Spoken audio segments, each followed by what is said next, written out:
Bonjour, je m'appelle Didier Don, je suis coach et préparateur mental dans le sport de haut niveau. Et je suis ravi aujourd'hui d'intervenir auprès de mon amie Isabelle et j'espère que cet atelier va vous permettre d'avoir des outils pour gérer ces moments complexes et difficiles comme un athlète de haut niveau.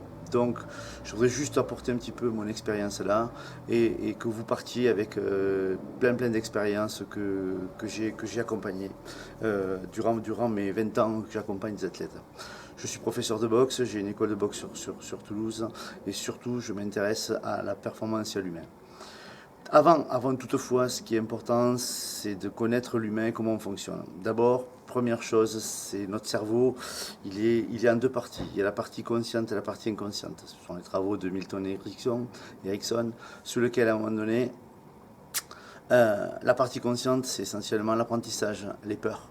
C'est celles-là qui viennent un petit peu perturber nos émotions. Et ensuite la partie inconsciente, cette capacité de savoir faire des choses pleinement par la vie. Mais ensuite, il y a une chose importante, c'est surtout notre éducation. On est en France dans un pays où on a été éduqué dans une éducation du fais pas ci, fais pas ça. Donc une capacité à gérer des peurs, des peurs qui sont à nous. Ne pas oser, ne pas faire, de juger, ainsi de suite. Et à chaque fois, on est vraiment par les médias, par les voix des médias, on nous montre tout le temps des choses qui ne marchent pas, mais en fait, on ne nous montre jamais ce que l'on marche. Aujourd'hui, ce qui marche. Aujourd'hui, les compétiteurs avec qui je travaille, je ne m'intéresse pas à leurs échecs. Parce que leurs échecs, pour moi, c'est une ressource. C'est grâce aux échecs qu'on apprend. Donc là, on va nourrir le conscient. Maintenant, moi, ce qui m'intéresse, c'est comment ils s'y prennent à chaque fois que vous avez réussi.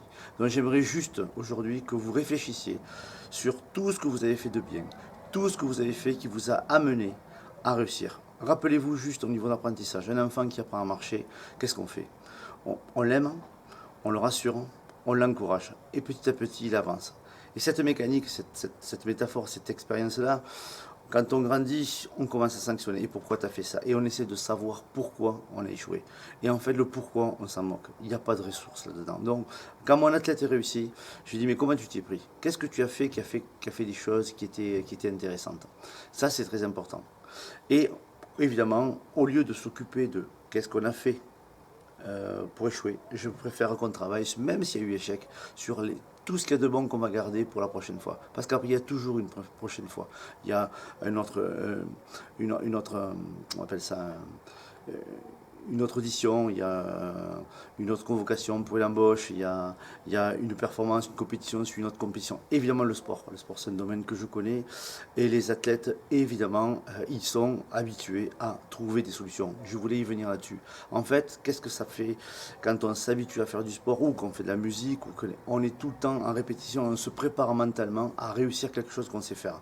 Donc techniquement, on a le potentiel technique et après, il y a émotionnellement. Alors pourquoi? Ben d'abord parce qu'on est tous uniques. La première chose, c'est que on est tous uniques, donc personne ne ressemble à personne, non pas sur la taille, le visage, mais aussi sur le plan des émotions.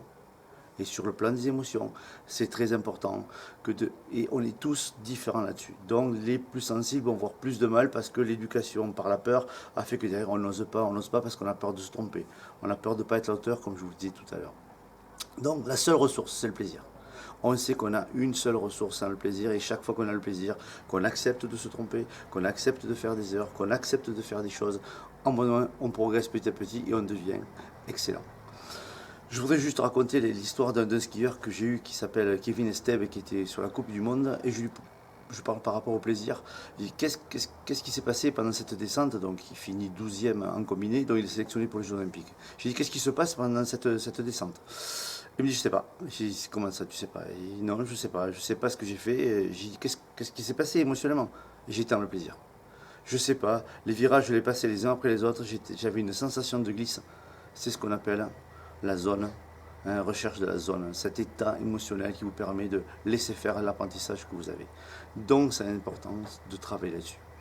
Donc, évidemment, comme je vous l'ai dit, on travaille sur nos émotions. Et nos émotions, c'est très très important. C'est vraiment l'enjeu majeur de votre travail que vous avez à faire. Donc, pour cela, c'est important que vous soyez vraiment persuadé que vous devez travailler là-dessus. Et comment on y travaille dessus? On y travaille par le fait de répéter des situations, oser faire des choses, trompez-vous. Et je vais y revenir en conclusion, c'est la chose importante. Trompez-vous, c'est grâce à l'échec. Donc l'échec pour moi c'est quelque chose de constructif, c'est quelque chose parce que vous avez appris.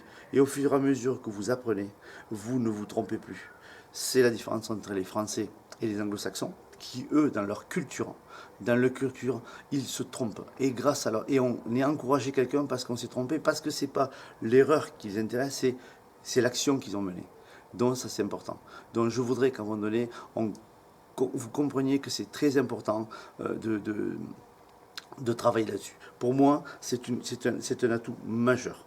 Alors comment on travaille? On travaille, moi en tant qu'athlète de haut niveau, j'ai deux entrées. J'ai deux entrées. J'ai la posture, l'attitude, le comportement devant la prise de parole ou devant le geste, mais il y a aussi la pensée. La pensée, c'est de toute façon, je vais faire quelque chose de bon. Et ensuite, mes émotions. Mes émotions qui est un état de calme, un état de paix. Écoutez la musique. Écoutez la musique juste avant de rentrer sur scène ou de rentrer en audition. Écoutez la musique. Calmez-vous, apaisez-vous. Parce que de toute façon, votre mécanique est en place. Votre technique est en place. Ce que vous allez dire, c'est en place. Rassurez-vous là-dessus. C'est un petit peu comme un mur. Vous avez un mur ici, il faut le traverser. Donc soit vous le traversez et vous arrivez ici avec la peur, et la peur, et ça s'effondre. Ou alors vous traversez, vous arrivez devant le mur, là vous avez une envie, vous avez une posture, vous avez envie de réussir. Et là vous allez sauter cet obstacle-là, ou vous allez traverser le mur en fonction de si vous faites de l'équitation ou si vous avez un plaquage à faire dans le rugby.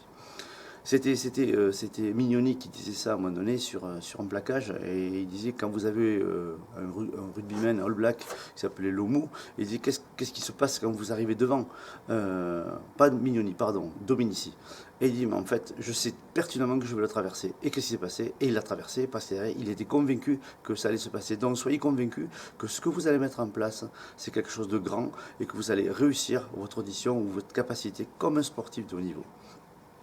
Je vous raconte une autre histoire, il s'appelle Bruno. Bruno, il a fini deuxième golfeur français sur l'Alps Tour. Et Bruno, un jour, c'était le départ du Racing, de l'Open du Racing. Et il m'appelle à 7h30 du matin, il me dit Didier, je ne veux pas y aller. Mort de trouille. J'ai dit Bruno, c'est très bien ce que tu vas faire, tu vas prendre tes clics et tes claques, tu vas fermer l'hôtel, tu payes l'hôtel, dès que tu es en voiture, que tu rentres chez toi, tu m'appelles sur la route. Très bien. Et là, 2 heures après, il me rappelle, il me dit non, j'y vais. Je dis Bruno, ça te regarde, c'est toi qui y vas, c'est pas moi. Et en fait, qu'est-ce qui s'est passé? Il s'est passé une chose, c'est que Bruno y a été, mais en plus, il gagnait le tournoi, et en plus, il me remerciait sur Canal Plus le soir même, donc j'étais sur mon canapé en sortant de la boxe, c'était 23h, et j'avais l'émission sur laquelle il me remerciait, donc c'est quand même un beau retour. Donc au départ, on avait une peur, cette peur, il en a fait une ressource, parce que je lui ai dit ce qu'il avait envie d'entendre. Je lui ai dit, Bruno, c'est pour toi, c'est toi qui joues golfeur professionnel, c'est pas moi. Donc c'est toi et la mécanique s'est mise en route. Donc pour moi, c'est très important. Ensuite, il y a une autre notion, c'est l'inconfort. Il faut apprendre l'inconfort. Le confort est la mort. Ne rien faire, c'est mourir. Attendre que les gens fassent des choses pour vous, personne ne le fera. Vous êtes unique. Votre livre, c'est vous qui l'écrivez. Écrivez votre livre. C'est vous qui écrivez votre livre avec vos émotions, avec votre histoire. Écrivez, faites, osez, tentez. Je y reviendrai en conclusion. Je ne vais pas vous lâcher avec ça. C'est important. Donc cette zone d'inconfort, c'est quelque chose que vous devez à chaque fois prendre en compte. Le confort, c'est la mort. Il fallait attendre que les gens fassent les choses pour vous. La société va très vite, il faut y sauter dessus et vraiment tenter de faire des choses, oser. Trompez-vous, j'y tiens dessus. Donc cette zone d'inconfort, elle est très très importante. Donc pour moi, ces peurs que l'on a de notre éducation, de nos émotions, ces peurs, elles sont utiles. Elles sont utiles parce qu'elles vont vous permettre de vous dépasser. Moi, je dis une chose, ces peurs-là, remerciez-les parce que grâce à ces peurs-là, vous allez vous dépasser. Comme le mur tout à l'heure, je parlais. C'est très important. Donc ça est une chose importante pour moi. Le résultat, on l'oublie. Oubliez-moi ce résultat, je vais être bon, je ne vais pas être bon. Occupez-vous de chaque seconde de votre discours. Occupez-vous de chaque seconde que vous allez mettre en place les choses. C'est important. Chaque seconde, vivez l'instant présent. Vivez votre récit comme si vous racontiez une histoire. Alors une chose importante, c'est qu'il faut vraiment rêver ce que vous êtes en train de mettre en place. Vraiment rêver ce que vous allez mettre en place. Vraiment. Donc pour moi, surtout oubliez le résultat et avancez seconde par seconde. Vivez ce présent-là. Alors évidemment, le mental, ça se travaille. Le mental, ça se travaille pour la bonne et simple raison, c'est que c'est que derrière, il faut s'entraîner à se tromper, il faut s'entraîner à faire des choses. Vous ne pouvez pas vous entraîner, si vous entraînez pas à, à réaliser ça, ça ne marchera pas. Alors je vais vous donner 3 exemples. Le premier exemple, c'est Aurore. C'est une boxeuse que j'avais qui préparait le concours d'infirmière et qui avait échoué à chaque fois à l'oral. Et Aurore, ce jour-là, elle me dit Didier, je suis reçu à Paris et c'est le seul qui me reste. Et elle partait, elle prenait l'avion et là, grève. Elle m'appelle, c'est 6 heures du soir, un vendredi soir, elle partait, elle était convoquée samedi matin à Paris. Mais j'ai dit, écoute, ce que tu fais, tu prends, elle pleurait évidemment, elle pleurait parce qu'elle était effondrée, c'était sa seule chance d'être infirmière. Et elle a pris la voiture avec sa maman et ils sont montés à Paris, elles sont arrivées à 2 heures du matin. Elle m'a appelé quand elle est arrivée à 2 heures du matin. Et j'ai dit, demain tu y vas, tu me, tu me, tu me, tu me secoues le jury, tu rentres dedans, tu le rentres dedans. Alors pourquoi je vous raconte ça? Parce que non seulement d'une peur, elle en a fait une ressource. Deuxième chose, il y avait le psychologue qui regardait sa feuille, tout ça. Elle est allée le chercher. Elle est allée lui demander, monsieur, est-ce que ce que je viens de dire, c'est correct? Et du coup, elle a attiré l'attention du jury et et aujourd'hui, c'est une personne qui est infirmière depuis 5 ans. Donc ceci dit, c'est quoi? C'est un autre facteur, et un des derniers que j'aimerais vous apporter en termes d'expérience que j'utilise dans les sportifs de haut niveau, c'est la vibration, le champ vibratoire. Le champ vibratoire, c'est quoi? Tout est système d'univers. Et quand vous êtes devant un jury, que vous prenez la parole en public, c'est comme un athlète ou un golfeur qui va faire son geste à ce moment-là. Qu'est-ce qu'il fait? Il a une émotion, mais surtout, il joue avec la nature. Il joue. Ou un boxeur qui rentre sur un ring. Un boxeur qui rentre sur un ring, il ne va pas là-bas pour prendre des coups. Il va en prendre, vous êtes obligé d'en prendre quand on fait la boxe, mais il va surtout en éviter. Pour ça, il est entraîné, il est préparé. Donc, le champ vibratoire, c'est ce que vous avez. Et votre vibration, ce sont vos cellules qui vibrent. Et ces cellules, elles rentrent en communication avec les autres. Et ça, c'est vachement important. Donc, ces champs vibratoires, c'est quoi? C'est mon état d'esprit, c'est mon envie de réussir, c'est le plaisir que j'ai d'être là. Tout ça, travaillez-le avant de partir. Et vous allez voir que vous allez le retrouver, le plaisir de gagner ensuite, parce que c'est avant tout un état émotionnel. Donc, moi, quand je dis que je prépare un athlète, je prépare un athlète non pas sur le premier niveau, sur la technique, ce qu'on maîtrise, sur ce qu'on ne voit pas et ce que l'on maîtrise. C'est-à-dire, ce qu'on ne maîtrise pas. Mais en fait, chacun de nous peut le maîtriser. Voilà, donc ce champ vibratoire, pour moi, c'est très important, ce qu'on appelle le phénomène de résonance. Voilà, donc ça, pour moi, c'est très, très explicite, surtout devant un jury.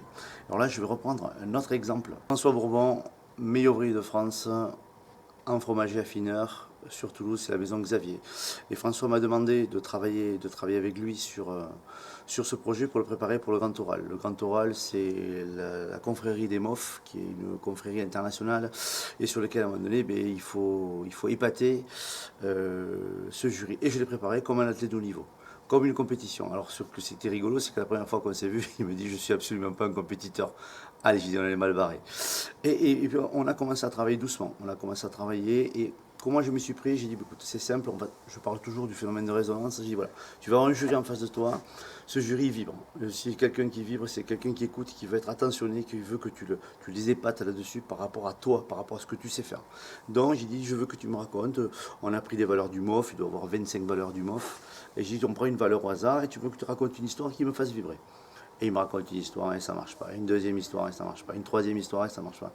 J'ai dit, mais François, t'as pas une histoire qui est beaucoup plus punchy, qui te rappelle, qui revient à ton enfance? Et bien, il dit oui, la transmission du métier de fromager affineur de mon papa. Et j'ai dit, ben alors, raconte-moi. Et là, j'en ai même des frissons en ce moment quand je vous parle. Et il m'a raconté une histoire. Et je pense que cette histoire-là, ça lui a valu le MOF. Comme quoi, quand on fait vibrer, quand on rentre en résonance, alors on fait en résonance, c'est exactement pareil que quand vous avez quelqu'un qui rit aux éclats. Avec ce que vous faites? Vous riez aux éclats. Et quand quelqu'un qui est triste, vous rentrez dans la tristesse. Donc, ce phénomène, il est transmissible. On transmet ces émotions-là. Donc, transmettez à ce jury, transmettez, je dirais aux gens que vous allez, votre passion, votre envie, votre émotion, c'est très important ça. Donc je dirais pour conclure, et j'en arrête là, aujourd'hui, que ce soit le sport de haut niveau, tout ce que je vous ai donné, c'est une leçon. Donc osez, tentez, faites des choses, trompez-vous, mais trompez-vous avec du plaisir. Osez faire des choses avec du plaisir. Osez parce que chaque fois, vous apprenez quelque chose. À chaque fois, vous trompez, vous aurez appris quelque chose. Mais petit à petit, vous allez voir que vous allez être performant dans l'action de ce que vous allez faire. Tous les gens que j'accompagne depuis des années, depuis 20 ans aujourd'hui, ont pratiquement tous réussi. Et cette réussite, ce succès, il vient d'eux. Moi, je ne suis qu'un guide et Isabelle est un guide comme vous allez le faire dans cet atelier-là. Je pense que vous allez passer 2 jours superbes avec Isabelle. Éclatez-vous et c'est avec plaisir que si éventuellement vous avez besoin d'un coup de main, je serai là pour vous aider puisque notre mission est une mission d'aide hein, dans tous les métiers, tous les gens qui font du coach, moi ou d'autres gens. Euh, Osez vous faire accompagner au départ et après vous allez voir, hein, ça se fait tout seul et vous serez performant et j'en suis certain. Je vous souhaite une agréable journée et travaillez bien.